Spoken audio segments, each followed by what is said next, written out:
여기 한국인은 겁이 많고 나약하다며 편견 섞인 눈으로 바라보는 미국인이 있습니다. 그런데 그는 이내 모두가 도망가 버린 절체절명의 순간 한국인들이 보여준 행동의 경악을 금치 못하고 마는데요. 그렇다면 그가 대체 어떤 장면을 목격했던 것일까요? 안녕하세요. 저는 미국 출신의 앤드류라고 합니다. 현재 미군으로 복무 중인 저는 부대 내에서 거의 영웅 취급을 받으며 만족스러운 군 생활을 이어가고 있음과 동시에 주한미군 파견까지 준비하고 있는데요. 아이러니한 점은 저는 어렸을 때부터 군인을 매우 싫어했고 무슨 일이 있어도 군인만은 되지 않겠다는 마음가짐으로 군인에 대한 반항심과 적개심을 가지곤 했다는 것입니다. 그 이유는 바로 아버지 때문이었습니다. 아버지는 군인이셨고 국가 훈장까지 받으신 진정한 전사셨지만 아버지는 군대에서야 존경을 받았는지 몰라도 가장이자 아버지로서는 정말 최악이었거든요. 일단 아버지는 군인 특성상 집을 비우는 일도 많았고 근무지가 바뀌어 이사를 가야 되는 일도 잦았습니다. 그래서 저는 어렸을 때부터 진정한 친구라곤 사귀어 본 적도 없죠. 문제는 아무리 미국에서 군인이 존경받고 명예로운 직업이라지만 군인은 그리 많은 돈을 벌지도 못했다는 것입니다. 어머니는 이러한 군인 가족의 치명적인 단점을 도저히 견디지 못해 하셨고 결국 제가 초등학생 때 어머니는 가족을 버리고 도망가 버렸죠. 그럼에도 아버지는 눈물 한 방울 흘리지 않은 강인한 분이셨어요. 이건 좋게 말해 강인한 거고 나쁘게 말하자면 아버지는 완고하고 융통성이 없으셨죠. 아버지께서는 남자라면 어떠한 시련이 닥쳐오더라도 극복해낼 수 있어야 한다며 제게 남자다움을 강요하셨거든요. 그러다 제가 중학생 때 아버지는 작전 중 사고로 돌아가시게 됩니다. 안 그래도 가난했던 저희 집은 아버지가 돌아가신 후 급격하게 가세가 기울기 시작했고 딱히 보호자도 없던 저는 세상에 홀로 남겨지게 되었죠.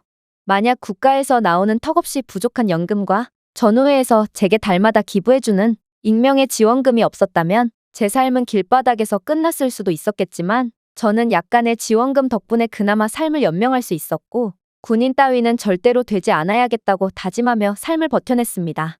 그러다 저는 최악의 위기를 겪게 되었죠. 아버지가 돌아가신 이후 저는 생활고로 인해 점점 도시 외곽으로 밀려나게 되었는데 불행하게도 제가 마지막으로 머물게 된 곳은 우범지대로 유명했거든요. 저는 어떠한 문제도 일으키고 싶지 않았고 이곳에서 조용하게 지내기로 했는데요. 그러나 삶은 제가 원하는 대로만 흘러가는 게 아니더군요. 저는 이내 불량배인지 갱단의 조직원들인지 모를 3명의 사내들이 제 옆집에 사는 또래의 여자아이를 희롱하고 있는 장면을 목격하게 되었거든요. 솔직히 그때의 저는 3명의 건장한 사내를 이길 수 없다는 사실도 잘 알고 있었고 이런 일에 개입했다가 어떤 보복이 있을지 모른다는 것도 잘 알고 있었습니다. 그러나 그렇게 못 본 채 자리를 피하려던 그 순간 돌아가신 아버지의 말이 떠올랐습니다. 아버지께서는 늘 군인 가정에서 자랐으면 위기에 빠진 사람을 반드시 도와줘야 한다고 강조하셨거든요. 결국 저는 그러면 안 된다는 것을 잘 알고 있으면서도 홀린 듯 불량배들에게 돌을 집어던졌고 그 틈에 여자아이는 무사히 도망갈 수 있었죠. 문제는 바로 저였습니다. 열받은 그들은 저를 붙잡더니 흉기까지 들이밀며 살벌한 상황을 연출했거든요. 나름 도시에서 자랐던 저는 이들이 이렇게까지 반응할 줄은 몰랐는데 슬럼과는 정말 차원이 달랐던 것입니다. 그렇게 저는 허튼 짓을 한 대가로 목숨까지 잃을 위기에 처했고 극도의 공포감에 두 눈을 감을 뿐이었는데요. 그런데 그때 웬 총성이 울려 퍼지더니 제게 흉기를 들이밀었던 불량배가 구멍이 난 자신의 손을 붙잡고 비명을 지르며 날뛰기 시작하더라고요. 그리고 위협사격 소리가 한 발 더 울려 퍼지자 이들은 재빠르게 달아나기 시작했어요. 그야말로 죽었다 돌아온 저는 다리가 풀려 주저앉아 버렸고 이내 모습을 드러낸 사내는 저를 부축해주며 용감하다며 머리를 쓰다듬어줬는데요. 그는 정체불명의 군복을 입고 있는 동양인 남성이었고 자신은 한국군 출신의 미스터 킴이라며 저보고 진정한 남자라며 다독여주더니 이내 떠나버리더군요. 그날 이후 제 우상은 그때의 한국인 군인이 되었고 갑자기 군인에 대한 동경심이 생겨서 제 진로를 군인으로 바꿔버렸습니다. 군인이라는 저주받은 직업은 결국 아버지의 대를 이어 제게까지 전해져 내려온 것이죠. 그렇게 저는 갖은 고생 끝에 무인드론 조종특기를 가진 미군으로 거듭나게 되었습니다. 그런데 자대의 분위기는 매우 좋지 않더라고요. 왜냐하면 부대에는 많은 한국인 병사들이 전입왔고 기존에 있던 미국인들은 이들에게 불합리한 대우를 하며 일종의 텃세를 부리고 있었거든요. 미국인들은 그럴 만한 이유를 가지고 있긴 했습니다. 몇 년 전부터 중국인들이 미국 영주권 취득 등의 이유로 사명감도 없이 미군에 지원하기 시작했는데 이들은 말 그대로 부대에서 개판을 쳤기 때문이었는데요. 이들은 영어를 배우려고 하지도 않았고 자신들끼리 파벌을 형성하며 부대 내에 위화감을 조성했다고 했습니다. 또한 중국인들은 어찌나 이기적이고 실력도 없던지 이들은 1인분도 못하는 형편없는 전투력을 보여주고도 주특기가 동료 버리기일 만큼 한심스러운 모습만을 보여줬다고 했죠. 문제는 이런 한심한 중국인들은 시간이 지나 미군 내의 요직에까지 오르기 시작했다는 것입니다. 중국계 간부들은 스파이 짓을 하다가 적발되거나 탁상공론적인 군정책만을 펼쳐서 현재 미군의 사기는 이만저만이 아니라고 하더군요.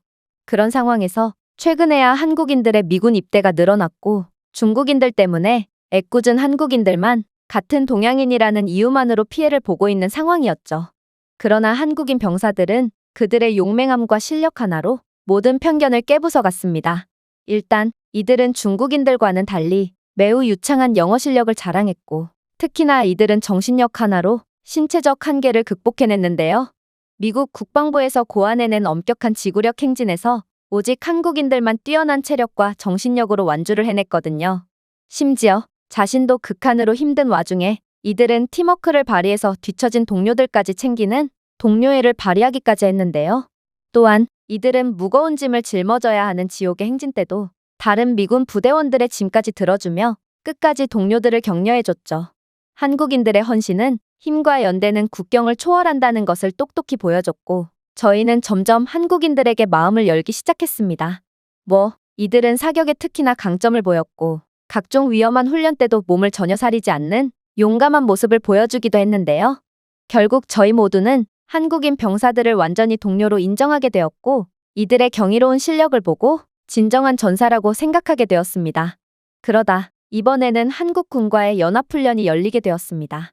저는 군 생활을 통해 한국군이 얼마나 강력하고 집념이 있는 군대인지를 아주 잘 알고 있었고 이들에게 뒤처지지 않기 위해 만반의 준비를 거쳤는데요. 비록 중국계 군인들은 계속해서 부대의 결속력을 흐려놨기에 저희는 과연 100%의 실력을 보여줄 수 있을까 하는 걱정도 들었지만 그럴수록 동료들을 믿고 한국군과의 훈련에서 좋은 모습을 보여주기 위해 마음을 다잡았죠. 역시나 한국인 동료들처럼 한국군은 매우 터프했고 몸을 사리지 않고 실전처럼 훈련에 임하더군요. 그리고 이들이 좋은 모습을 보여줄수록 저 또한 뭔가 좋은 모습을 보여줘야겠다는 막중한 책임감을 느꼈고 제가 맡은 무인 드론을 더욱 세밀하게 조종하려고 노력했습니다. 그러다 정말 충격적인 사고가 발생하게 됩니다.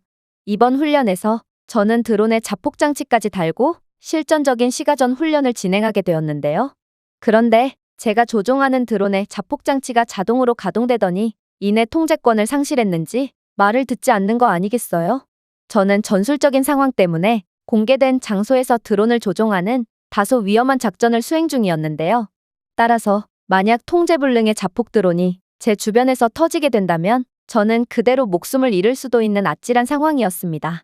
그러나 저는 이 드론을 버리고 도망갈 수도 없었습니다. 드론은 갑자기 민가 쪽으로 향했기 때문인데요. 사실 이번 훈련 전에 이러한 민간인 지역과 맞닿아 있는 곳에서 위험한 실전 시가전 훈련을 진행하는 것이 맞냐는 논란이 많았습니다. 저희는 민간인이 위험해질 수 있다며 거부했지만 중국계 간부는 괜찮다며 억지로 훈련을 강행했죠. 나중에 밝혀진 바로는 이건 군 내부의 중국계 인사들이 미국계 인사들과의 기싸움을 하기 위해 무리를 했기 때문이라고 했는데요. 중국계 인사들은 이번 훈련이 위험하다는 것을 알면서도 자신들의 자리 보존을 위해서 시민들의 목숨을 담보로 훈련을 강행했던 것입니다. 아무튼 저는 은엄패할 곳도 없이 개방된 공간에 덜렁 놓여 조종을 하고 있었고 드론은 드디어 미쳐버렸는지 민가 쪽으로 돌진했다가 갑자기 제 쪽으로 돌진했다를 반복하더라고요. 이러한 위험한 상황에 당연히 모두가 건물 뒤로 피신했고 저는 몸을 숨길 곳도 없는 허허벌판에서 혼자 드론을 통제하기 위해 애써야 했습니다.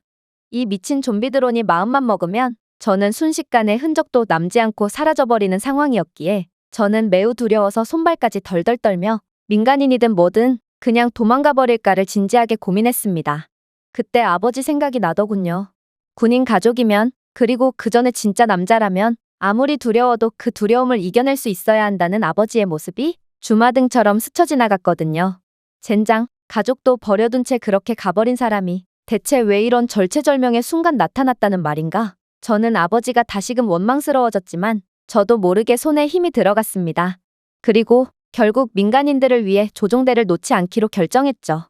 저는 차라리 제가 죽는 한이 있더라도 자폭 드론이 민가 쪽에서 터지지만 않게 하기 위해 필사적인 마음으로 드론을 조종했습니다.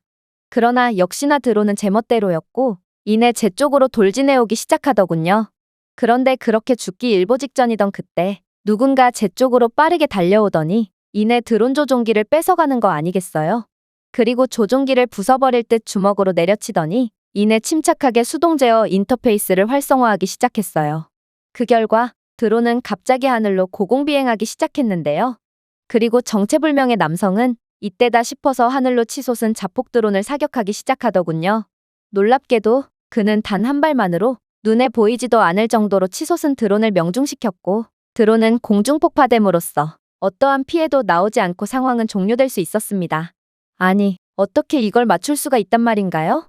그 전에 모두가 도망가서 감히 제 쪽으로 올 엄두조차 못 내는 상황이었는데 어떻게 기꺼이 목숨을 걸고 저를 도와줌으로써 상황을 종료시킬 수 있단 말인지 저는 순간 훈련을 함께했던 용맹하고 능력있던 한국인 동료 병사들이 생각났습니다. 그리고 그렇게 제가 정체불명의 군인에게 고마움을 표하려던 그 순간 그는 뜬금없이 제 머리를 툭 치는 황당한 행동을 하는 거 아니겠어요? 그러면서 자신이 제 목숨을 2번이나 구해줬다며 씩 웃어 보이더라고요. 저는 이게 대체 어떻게 된 상황인지 몰라 어리둥절할 따름이었는데 그의 얼굴을 자세히 본 순간 저는 경악을 금치 못하고 말았습니다. 왜냐하면 그는 슬럼가에서 제 목숨을 구해줬던 한국인 군인과 너무나도 똑같이 생겼거든요. 세월은 흘렀지만 저는 그의 얼굴을 잊어본 적이 없었죠. 맞습니다. 그는 바로 미스터 킴이었던 것입니다. 그리고 제가 얼이 빠진 채 멀뚱멀뚱 서 있자 그는 대체 어디서 났는지 돌아가신 아버지의 군번줄을 건네주더군요. 네가 앤드류였구나. 그때 너의 얼굴을 알았으면 좋았을 텐데 이제야 주게 되었네. 김씨 아저씨는 전우회를 통해 제가 군인이 되었고 제가 속한 부대가 이번 훈련에 참가한다는 정보를 접했고 혹시 아버지의 유품을 직접 전해줄 수 있을까 싶어 미국까지 와서 연합훈련에 참가했다고 하는데요. 그런데 한국 군인 그가 도대체 저희 아버지를 어떻게 알고 있단 말인지 저는 이런 도통 이해할 수 없는 상황에 벙쪄 있을 뿐이었습니다. 그리고 김씨 아저씨는 이내 충격적인 이야기를 해오기 시작하더군요. 사실 김씨 아저씨는 아버지와 한미 연합훈련에서 만나 친해진 한국군이었는데요. 그리고 제게 익명으로 매달 기부금을 지원해준 사람도 바로 김씨 아저씨였다고 했습니다. 그는 친해진 지 한 달도 안 된 사람의 아들을 위해 몇십 년간 돈을 지원해준 것이죠. 군인 월급이 넉넉지 않음에도 말입니다.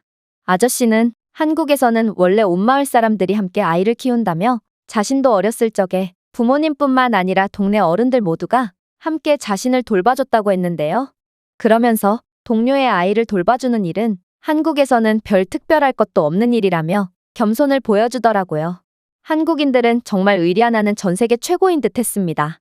그리고 그때 슬럼가에서 우연히 마주쳤던 것도 아저씨는 연이은 파견 중 우수한 성적을 내서 휴가를 받았는데 연고도 없는 미국에서 딱히 갈 데도 없어서 미군 동료와 함께 봉사를 왔던 거라고 했습니다. 한국인들은 그야말로 아버지가 늘 강조하셨던 나물 위에 살아가는 삶을 직접 실천하며 살고 있던 것이죠. 그런데 정말 놀라운 일은 따로 있었습니다.